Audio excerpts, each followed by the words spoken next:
Bismillahirrahmanirrahim. Assalamualaikum warahmatullahi wabarakatuh. Perkenalkan, nama saya Sarhana Raudatul Jannah dengan NIM 20030150112 dari kelas Menjaskes C tahun 2020.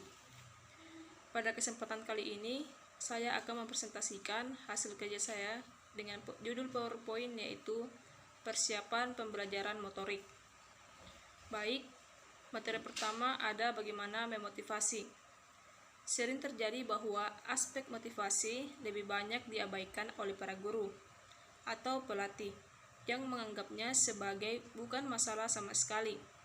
Padahal, motivasi akan menentukan bagaimana siswa mampu dan mau mempelajari suatu keterampilan.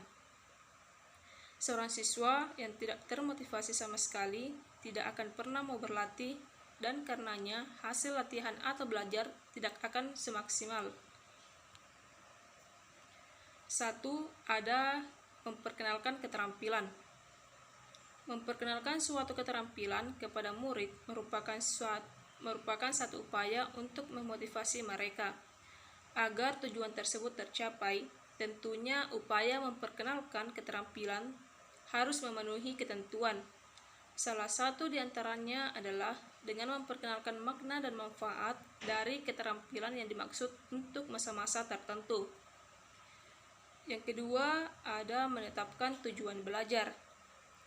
Cara lain yang baik untuk menumbuhkan motivasi adalah dengan cara menetapkan sasaran atau tujuan belajar.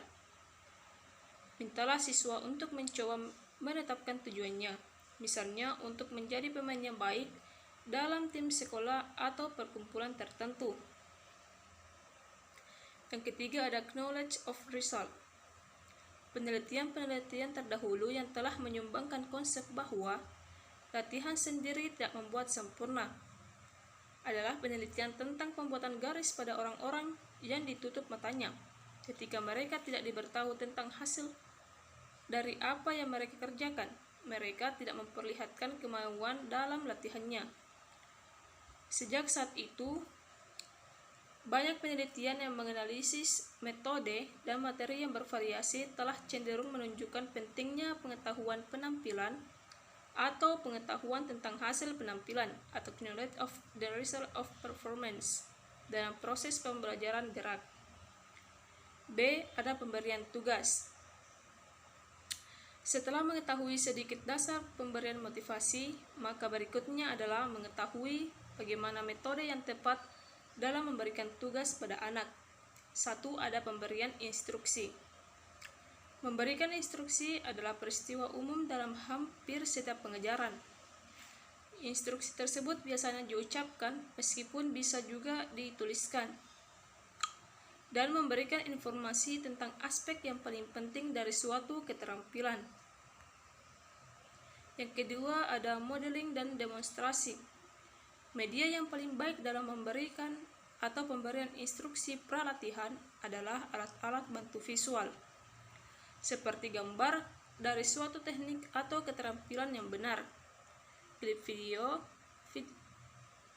atau demonstrasi oleh kawan sekelas atau guru sendiri.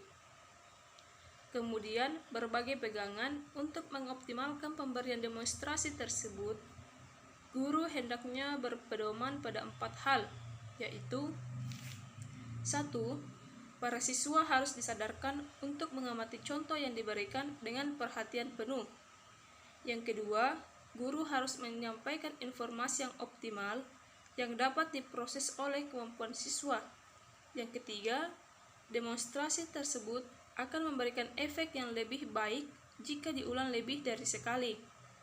Yang keempat, akan sangat membantu jika dapat menampilkan demonstrasi dalam bentuk film.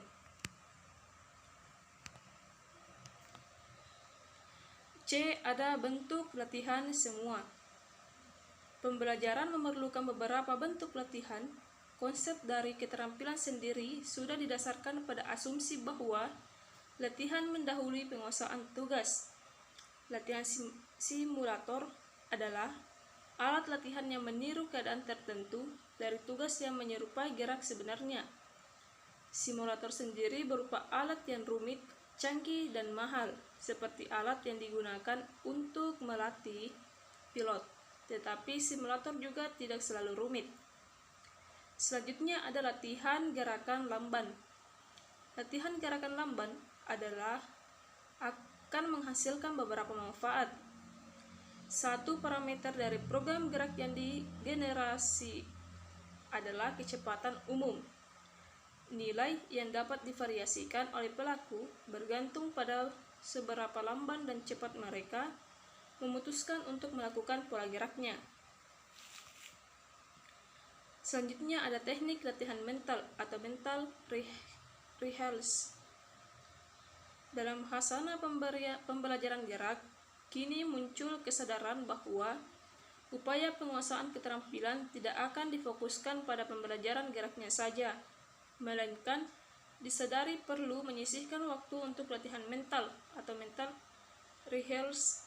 Latihan mental adalah proses latihan dengan cara memikirkan atau membayangkan secara mental aspek tertentu dari keterampilan yang sedang dipelajari, tanpa terlibat dalam segala macam gerak sesungguhnya.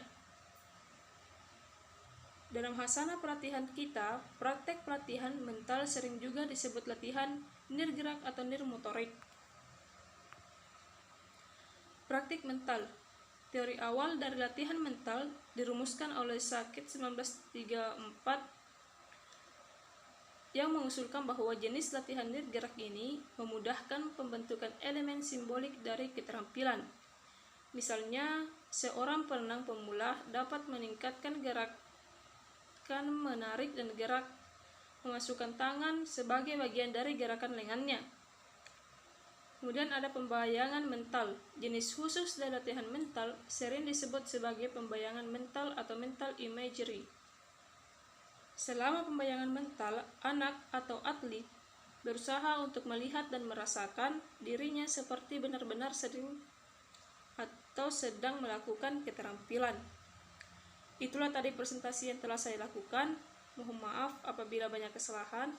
Wabillahi taufiq wal hidayah. Assalamualaikum warahmatullahi wabarakatuh.